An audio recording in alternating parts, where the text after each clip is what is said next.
Hello! Today I wanted to show you how I make Rooibos soap.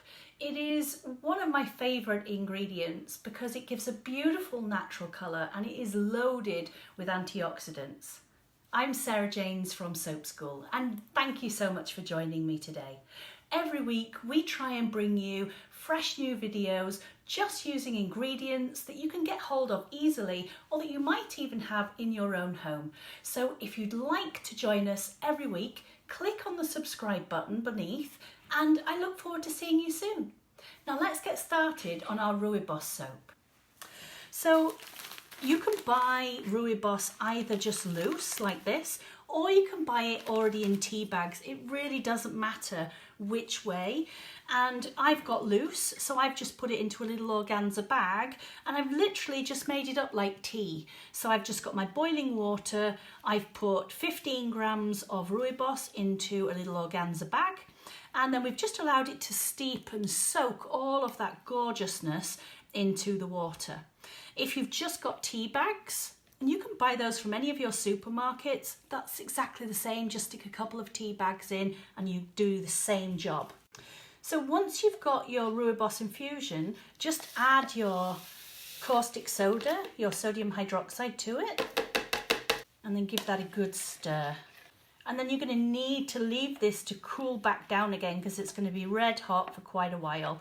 So give it a good 30 minutes to cool down again. So I've now got my lye solution, but I wanted to show you the difference in colour between the one that was just the tea and how much darker it's gone when we've added the lye solution. It's always worth checking when you're looking at how your botanicals behave in your soap making. You can infuse your botanicals in your oil, you can infuse your botanicals in the lye water, and they can give you totally different effects. So always try them in different situations. So I'm just going to quickly mix this up. So I'm pouring my infused lye solution into my oil and let's give that a bit of a blitz. Now I really do like Rooibos. It's something that I've used for years and years and years. In South Africa, it's regularly used even by dermatologists for people who have eczema. And when I was younger, I had terrible, terrible eczema. So I've always kind of stuck with that.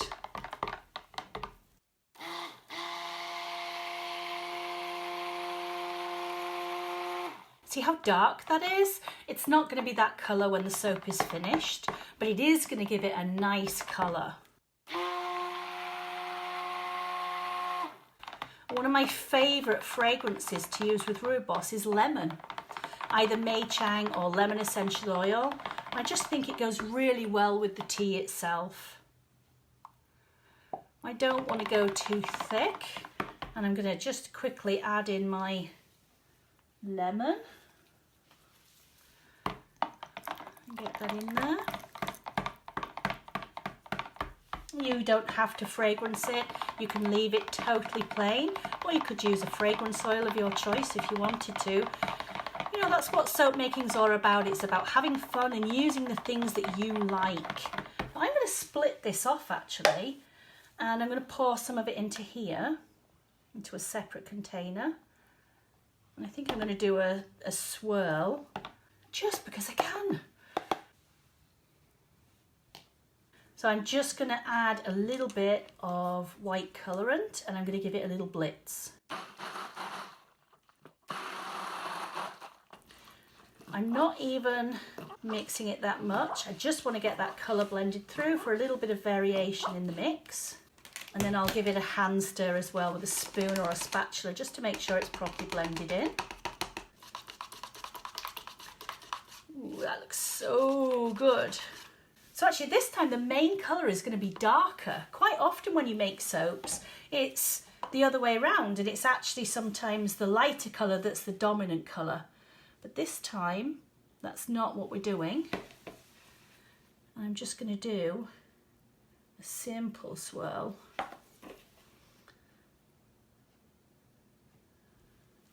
And just keep mixing that all up. There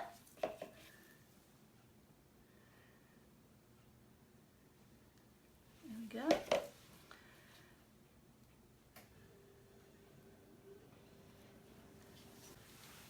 And then I'm just going to quickly swirl through that.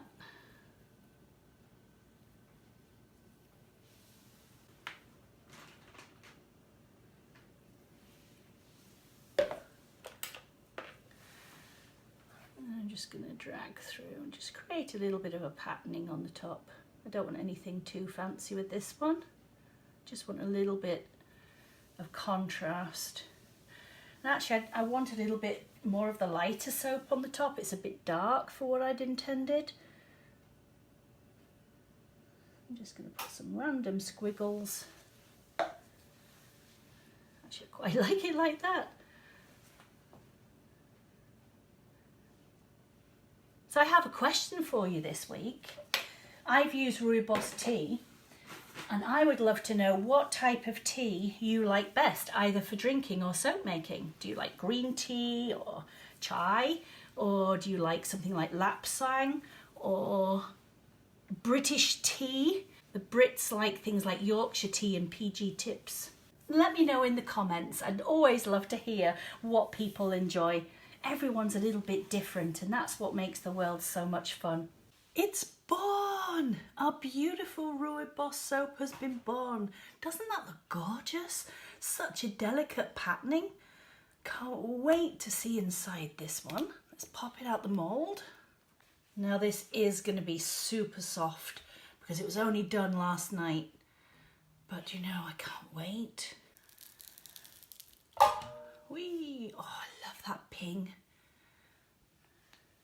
There we go. So we can see it's going to change colour a little bit and go darker because it's already got that colour around the outside. But look at that delicate swirl through the soap itself. Look how pretty that is. Super, super pretty. Look at those swirls. This is a classic example of using teas and those beautiful natural infusions, and it's given us a gorgeous, really rich colour. I know it's going to go a little bit darker and it's going to go to this more caramelly colour around the edges, and I can't wait. This is going to be absolutely beautiful. I love how we use just that little bit of pearl white mica, and it's just given that really soft look to the swirl. Let me know in the comments if you like this one, and if you already use Rooibos, I'd love to hear from you. If you'd like to join us every week, click on the subscribe button underneath, and I look forward to seeing you really, really soon. Bye bye for now, guys.